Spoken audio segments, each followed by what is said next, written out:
পৰম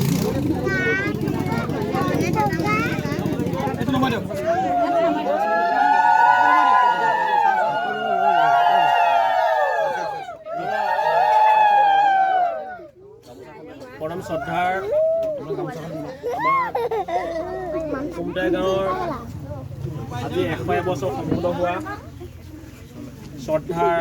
আমাৰ ককা শ্ৰীযুত লীলাৰাম হাজৰিকাদেৱৰ যি জন্ম দিৱস উদযাপন কৰা হৈছে তেখেতসকলৰ পৰিয়ালবৰ্গই আমাৰ মাজত আহি ইতিমধ্যে উপস্থিত হৈছে। এই গোলাঘাট জিলাৰ কেইবাজনো বিশিষ্ট সাংবাদিক শ্ৰদ্ধাৰ সমীৰণ দিগন্ত ডাঙৰীয়া, শ্ৰদ্ধাৰ মৃদুল গোস্বামী ডাঙৰীয়া, শ্ৰদ্ধাৰ সুজিত ঘোষ ডাঙৰীয়া আৰু তেখেতসকলৰ কৰ্মচাৰীসকল আৰু লগত আমাৰ মাজত উপস্থিত হৈছেহি কেইবাজনো